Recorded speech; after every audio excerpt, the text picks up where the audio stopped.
मेरे बहनों भाइयों, रजाकारों का आतंक लगभग पहलगाम के आतंक के समान ही था, जहां लोगों से धर्म पूछकर उन्हें मारा गया।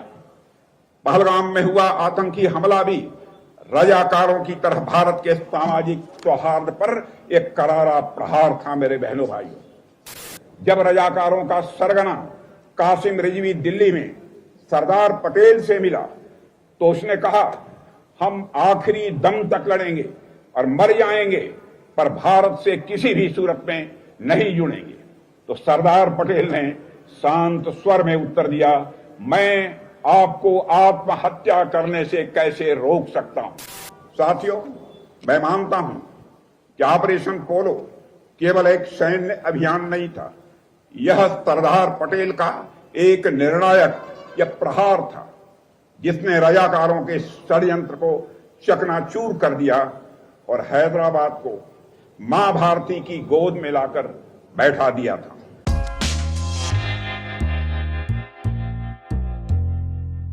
माननीय रक्षा मंत्री भारत सरकार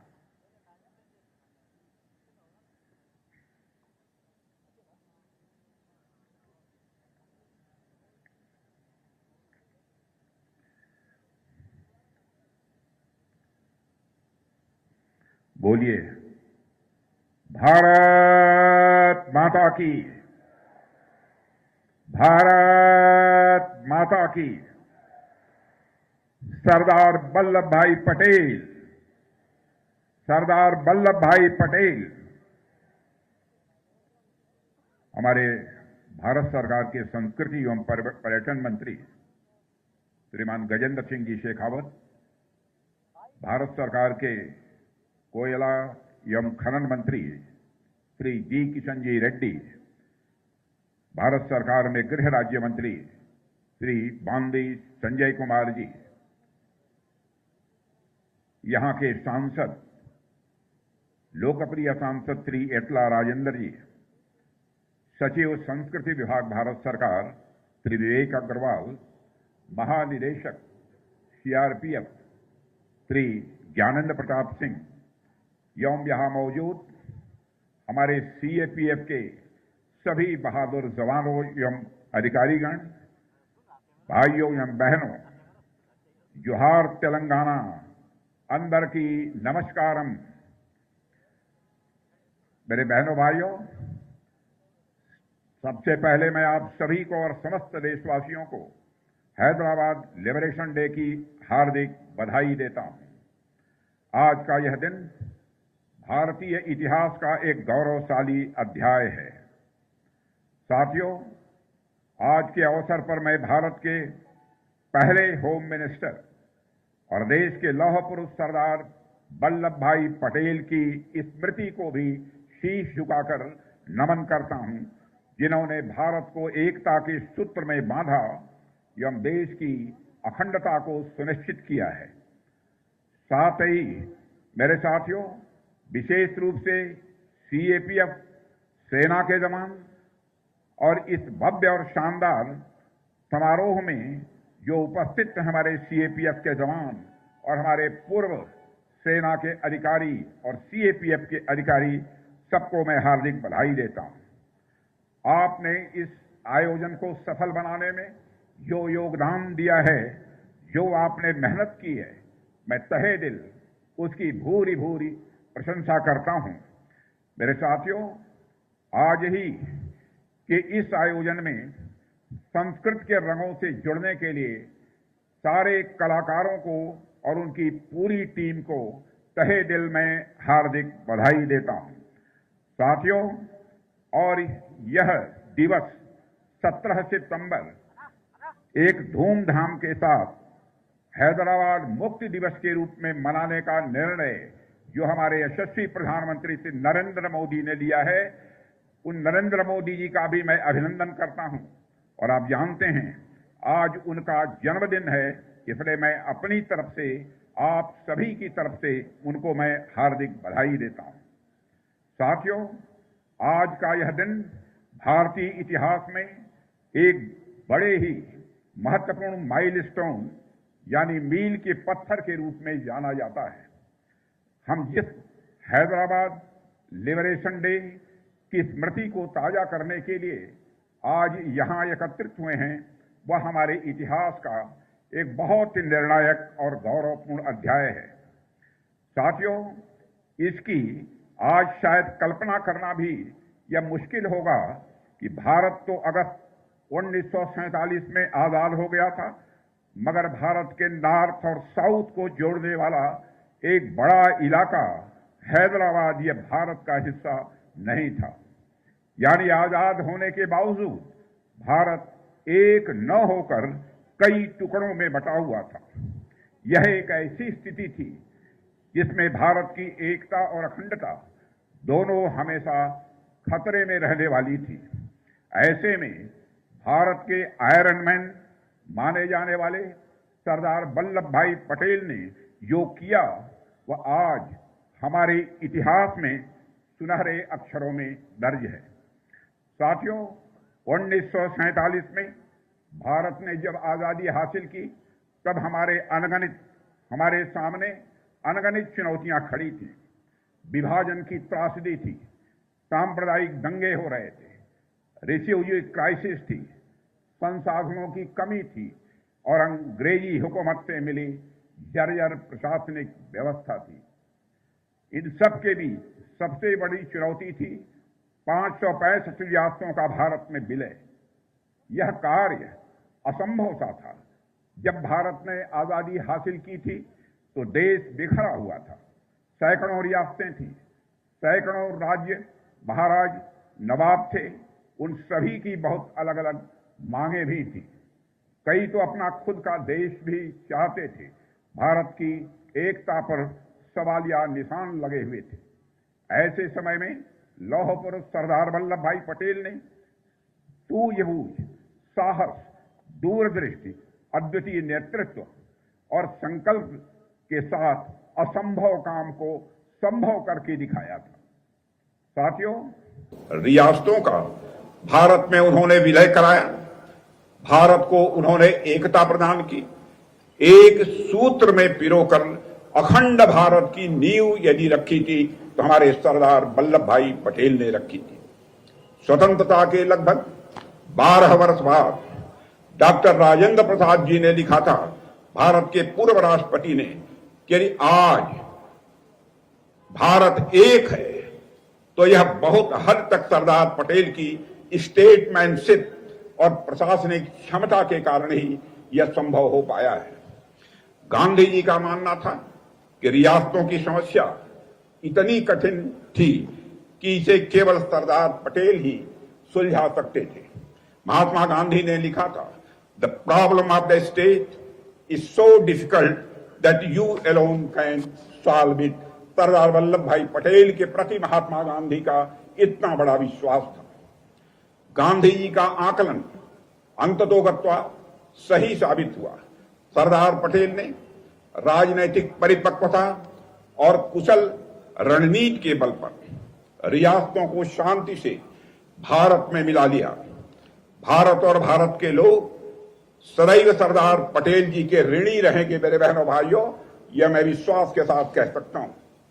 साथियों, पर हैदराबाद के मामले में आप जानते हैं, बातचीत पूरी तरह से विफल हो गई थी। निजाम ने स्टैंड स्टिल एग्रीमेंट तक का सम्मान नहीं किया। तब सरदार पटेल ने निजाम को दिखा दिया कि शास्त्र नीति के साथ भारत शस्त्र नीति को भी जानता है। सरदार पटेल के नेतृत्व में भारत ने ऑपरेशन पोलो प्रारंभ किया। आज उस ऑपरेशन के विजय की वर्षगांठ हम सभी मना रहे हैं। 17 सितंबर वह तारीख है जब सरदार पटेल ने भारत विरोधी निजाम को भारत में विलय के लिए विवश कर दिया था। लेकिन 17 सितंबर केवल एक तारीख या दिन मात्र नहीं है, बल्कि यह दिन यह भी संदेश देता है, इस बात का भी संदेश देता है कि भारत की एकता, भारत की अखंडता कि हर दुश्मन को सिर्फ कुछ यदि मिलेगी तो केवल और केवल पराजय मिलेगी। मैं हैदराबाद मुक्ति दिवस के अवसर पर ऑपरेशन पोलो में भाग लेने वाले सभी नायकों के साहस को याद करता हूं और साथ ही उनको मैं शत शत नमन करता हूं। साथियों, मैं मानता हूं कि ऑपरेशन पोलो केवल एक सैन्य अभियान नहीं था, यह सरदार पटेल का एक निर्णायक या प्रहार था जिसने रजाकारों के षड्यंत्र को चकनाचूर कर दिया और हैदराबाद को मां भारती की गोद में लाकर बैठा दिया था। बेहद अफसोस की बात है कि आजादी के बाद 7 दशकों तक इस ऐतिहासिक घटना को याद करने और उसे उचित सम्मान देने का काम जो सरकारों के द्वारा किया जाना चाहिए था वह नहीं किया गया। मैं पूछता हूं कि किसी ने युवा पीढ़ी को उस दिन के महत्व से जोड़ने का प्रयास क्यों नहीं किया? क्योंकि पिछली सरकारें अपनी तुष्टीकरण की नीतियों में फंसी रहीं और डर के कारण इस दिन को मनाने से भी लगातार वह बचती रही हैं। भाइयों और बहनों, क्या यह सच नहीं है कि रजाकारों ने एक समुदाय हिंदुओं पर सबसे भीषण अत्याचार किए? हिंदू और मुसलमान, चाहे किसी भी धर्म का मानने वाला कोई भी क्यों न हो, भारत ने कभी भी किसी के साथ कोई भेदभाव नहीं दिखा। हमारे देश के ऋषि और मनीषियों ने सारे विश्व को यही संदेश दिया है कि यत् पिंडे तत् ब्रह्मांडे, जो पिंड में है वही ब्रह्मांड में है, जो जड़ में है वही चेतन में है, जो छोटे में है वही बड़े में है, जो सूक्ष्म में है वही विवर्त में है, जो मेरे में है वही तेरे में है। साथियों, कर्नाटक के बीदर जिले के एक गांव जिसका नाम गोरका भी है, रजाकारों के आतंक का मैं मानता हूं कि वह एक जीवन उदाहरण है। यह गांव रजाकारों की बर्बरता का शिकार बना। वहां 200 से अधिक हिंदुओं को कतार में खड़ा करके पूरी निर्ममता से मौत के घाट उतार दिया गया। गांव की बहनों और माताओं की अस्मिता को तार तार किया गया। लूटपाट और हिंसा का तांडव हुआ। उस समय रजाकारों की एक कहावत भी प्रचलित थी कि बामन को लूटो, बनियों को काटो, आपस में सब बांटो। पूरे समाज की एकता को वह तार तार कर देने पर आमादा थे। रजाकार किसी भी सभ्य जीवन के मूल्यों के खिलाफ लगातार वह खड़े थे। मैं कहना चाहता हूं मेरे बहनों भाइयों, रजाकारों का आतंक लगभग पहलगाम के आतंक के समान ही था, जहां लोगों से धर्म पूछकर उन्हें मारा गया। पहलगाम में हुआ आतंकी हमला भी रजाकारों की तरह भारत के सामाजिक सौहार्द पर एक करारा प्रहार था मेरे बहनों भाइयों। लेकिन जैसे 1948 में रजाकारों की साजिश पटेल की लौह इच्छा शक्ति के आगे ढह गई थी, वैसे ही आज भी पाकिस्तान प्रायोजित आतंकवाद और उसके एजेंट भी असफल हुए हैं। भारत ने इस हमले का करारा जवाब दिया है। हमने यह साबित कर दिया है ऑपरेशन सिंदूर के माध्यम से कि भारत की संस्कृति हजारों वर्षों से विभिन्नताओं को जोड़ती आई है और यही हमारे भारत की सबसे बड़ी ताकत है।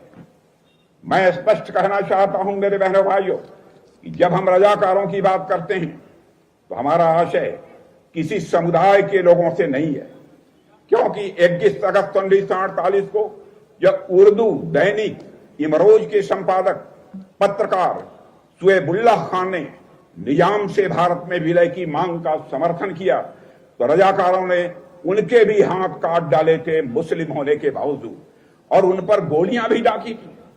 अगले ही दिन उनकी मौत हो गई।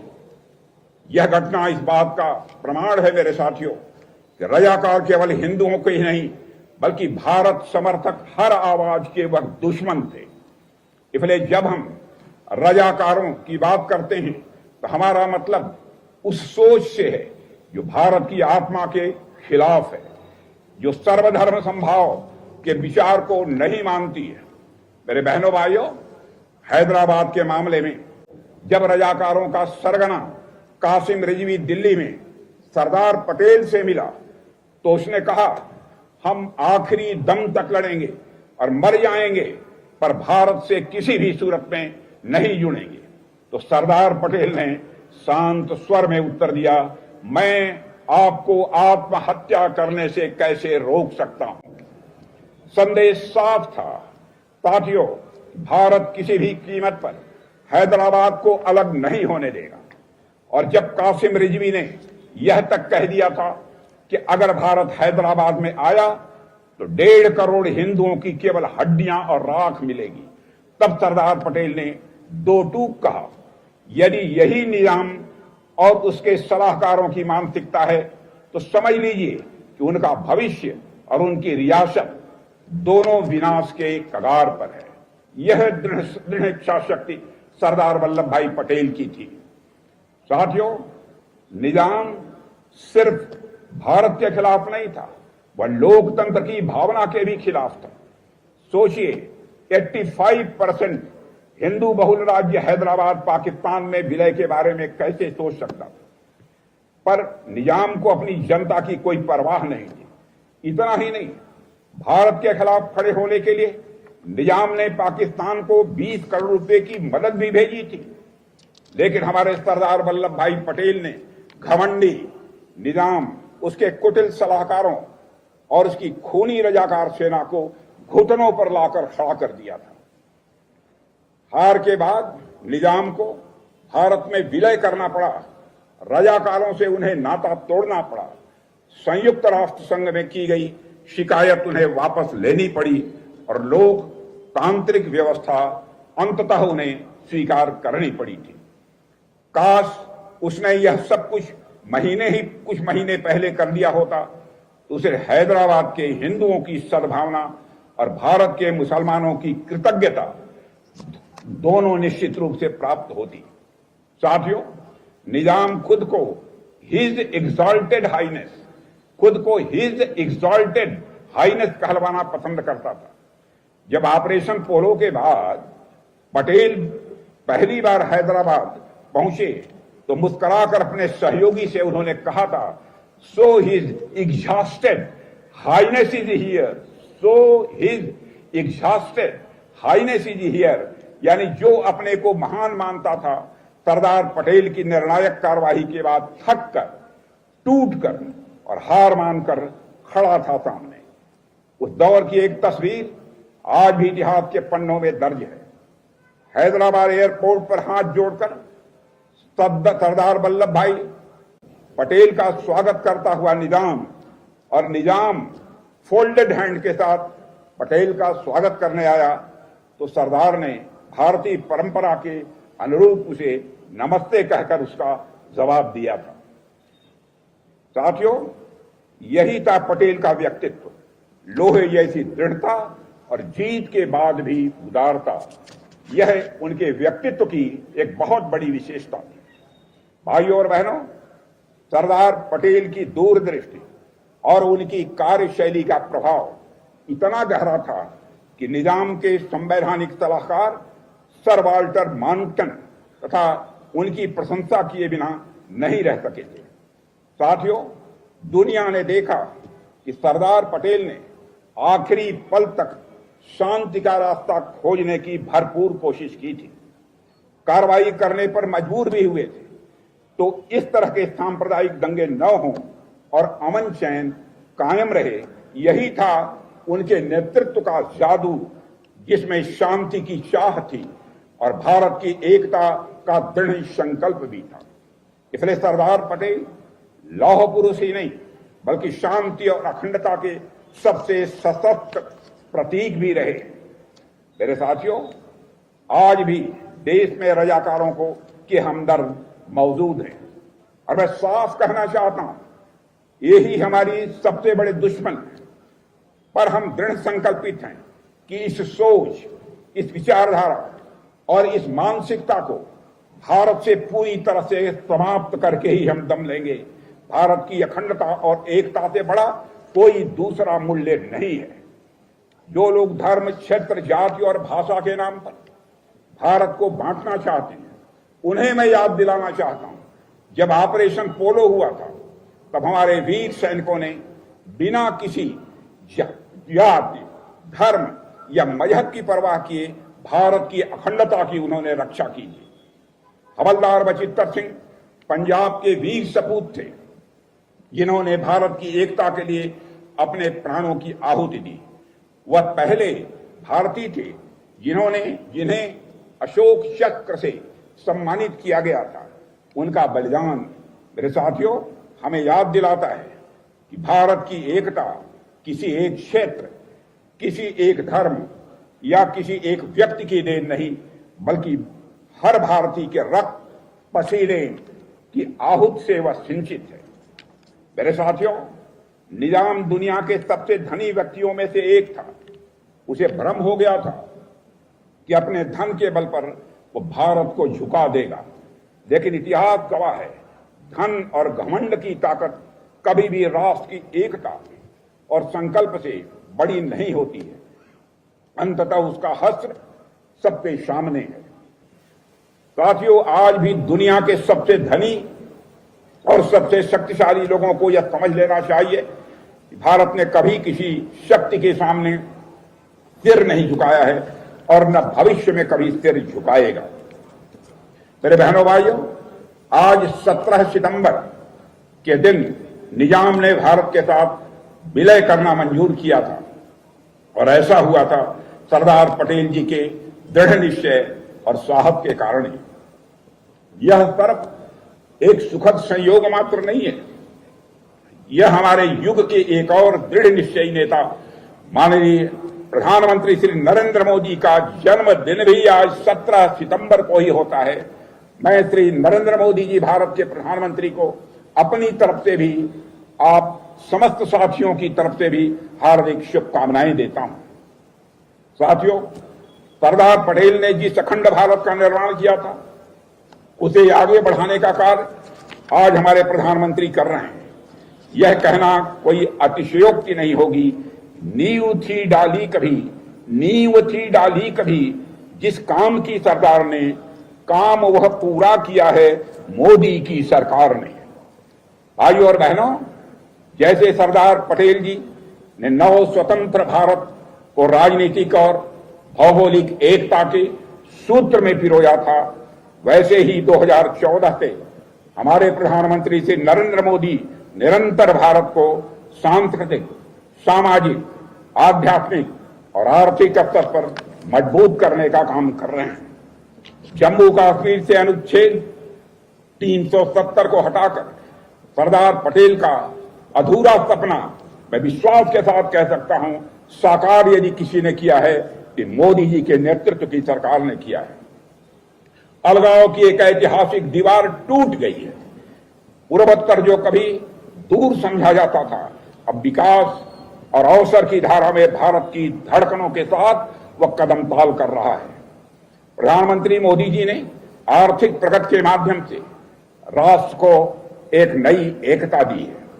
2014 से आर्थिक एकीकरण का जो कार्य प्रारंभ हुआ है मेरे बहनों भाइयों, उससे हमारे देशवासियों का जीवन सुगम हुआ है।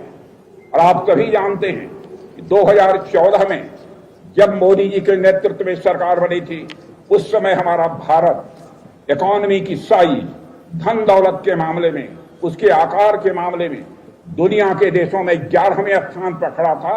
आज वह जंप लेकर दुनिया के देशों में 4थे स्थान पर आकर खड़ा हो गया है। दुनिया के बड़े बड़े अर्थशास्त्री यह दावा कर रहे हैं कि भारत जिस तेजी के साथ अपने कदम आगे बढ़ा रहा है, अब इस सच्चाई को नकारा नहीं जा सकता है कि आगामी 1-2 वर्षों में इकोनॉमी की साइज, धन दौलत के आकार के मामले में हमारा भारत दुनिया के टॉप 3 कंट्रीज में आकर खड़ा हो जाएगा। देवियों और सज्जनों, हमने बाबा साहब भीमराव अंबेडकर से जुड़ी जगहों को पंच तीर्थ के रूप में विकसित किया है, जिससे भारत के लोग उनके जीवन से समानता का मूल्य सीखें और राष्ट्रीय एकता और भी मजबूत हो सके। बाबा साहब ने कहा था, so long as we have these differences of Hindu, Muslim and others और Sindhi, Madrasi etcetera, we can never develop our nationality. यानी जब तक हमारे बीच भेदभाव रहेंगे, हम कभी भी अपनी राष्ट्रीयता का विकास नहीं कर सकते।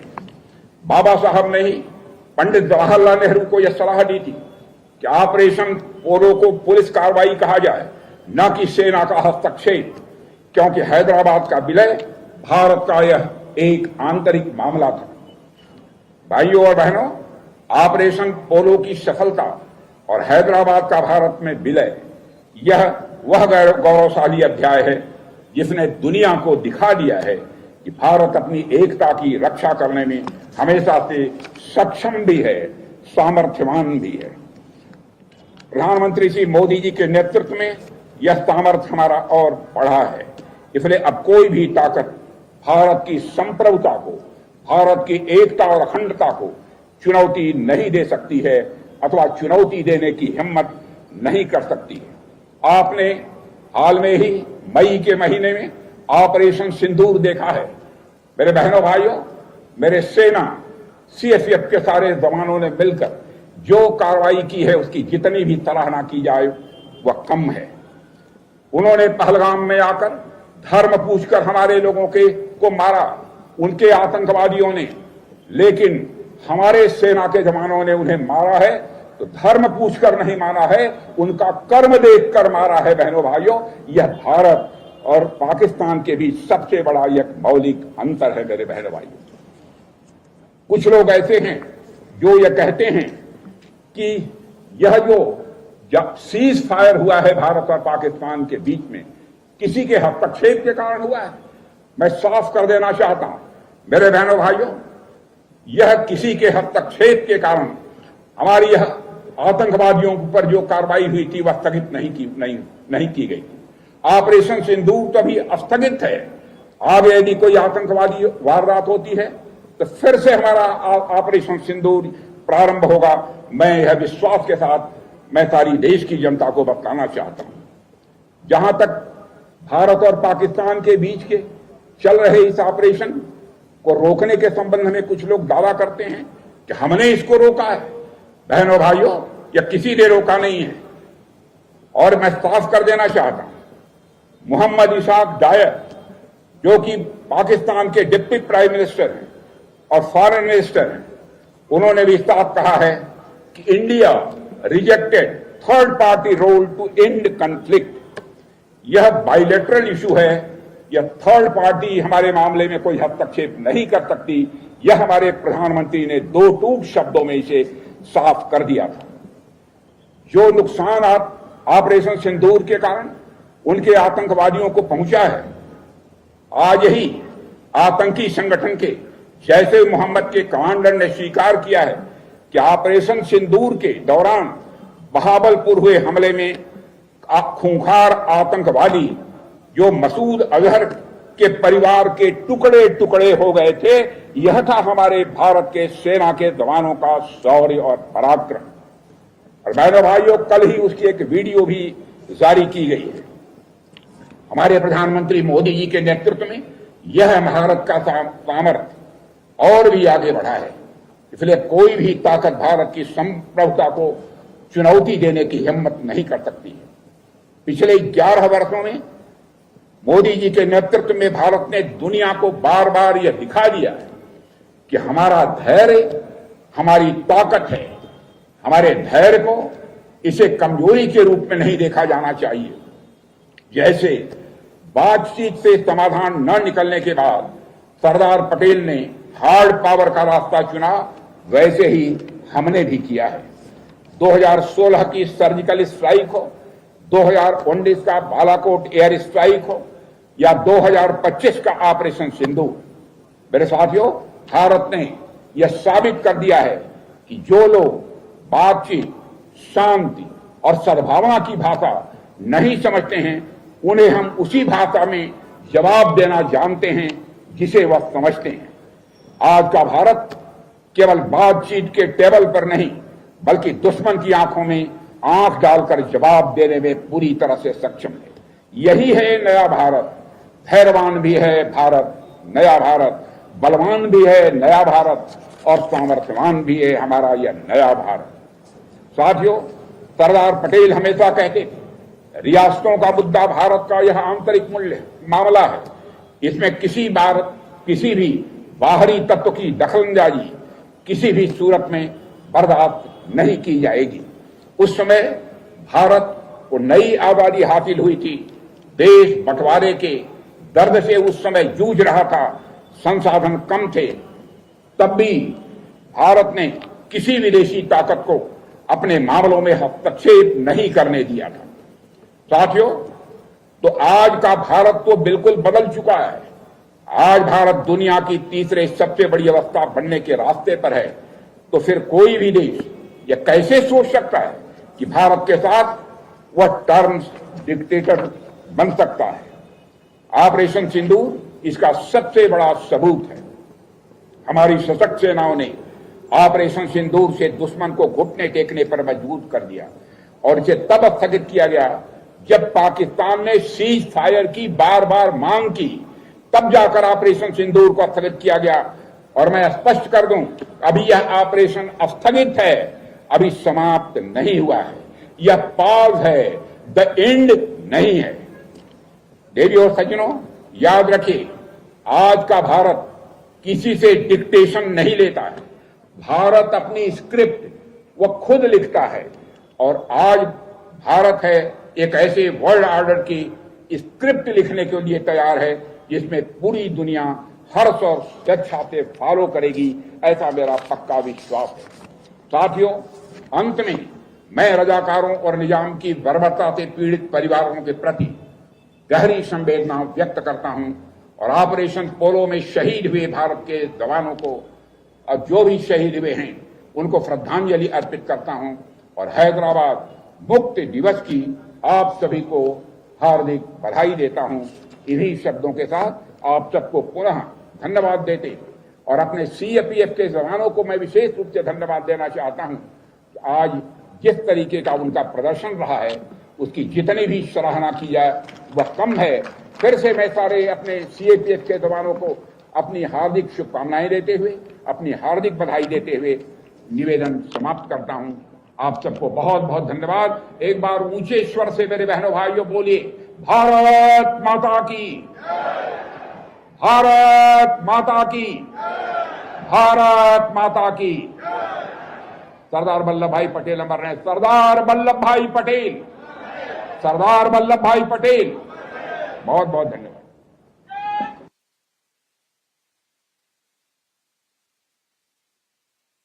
संयुक्त सचिव संस्कृति मंत्रालय भारत सरकार से धन्यवाद प्रस्तुत हेतु आग्रह कर